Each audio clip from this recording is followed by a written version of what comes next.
क्योंकि ये उनकी इच्छा है और गवर्नमेंट की इच्छा है कि उनको स्वीकार करना नहीं करना, वो सब उनकी बात है। ऐसा प्रमाण होता है कि केंद्र सरकार और उपराष्ट्रपति के बीच में जो उनका रिश्ता है दोनों के बीच में, वो पहले जैसा नहीं रहा। प्रधानमंत्री मोदी जी की तरफ से कोई बयान भी नहीं। However, his resignation remains somewhat of a riddle, which is at the moment wrapped in a mystery.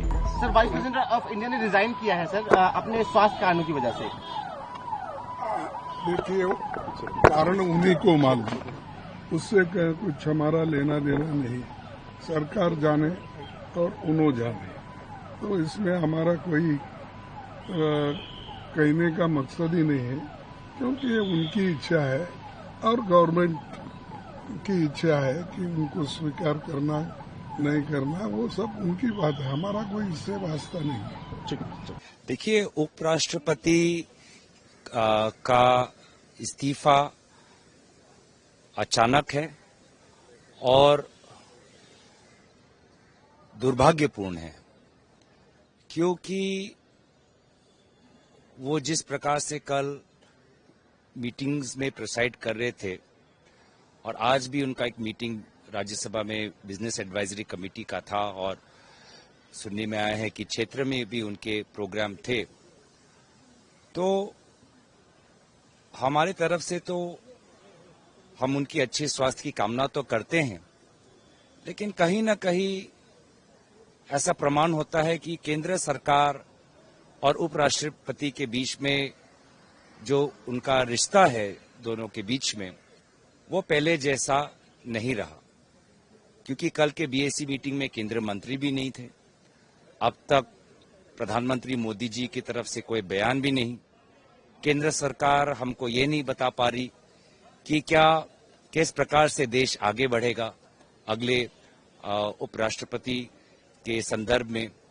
तो कहीं न कहीं जो एक संतुलन होना चाहिए था, जो एक तैयारी होनी चाहिए थी, वो नहीं है।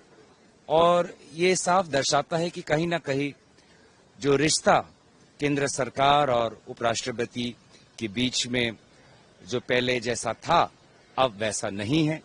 और इसीलिए जहां हम उपराष्ट्रपति के अच्छे स्वास्थ्य की कामना करते हैं, वहीं हम केंद्र सरकार से स्पष्टीकरण मांगते हैं कि क्या उनको पहले सूचना थी कि उपराष्ट्रपति अपने स्वास्थ्य के कारण इस्तीफा देने वाले थे, और अगर सूचना नहीं थी तो इस प्रकार का असमंजस क्यों, ये हम जानना चाहते हैं। Well, first of all, I wish the Honorable Vice President of India a very healthy and a very long life.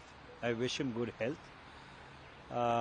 However, his resignation remains somewhat of a riddle, which is at the moment wrapped in a mystery and rolled in an enigma, because the abrupt circumstances or the abrupt manner in which he resigned without any attendant circumstances to accentuate it is intriguing, for the lack of a better word.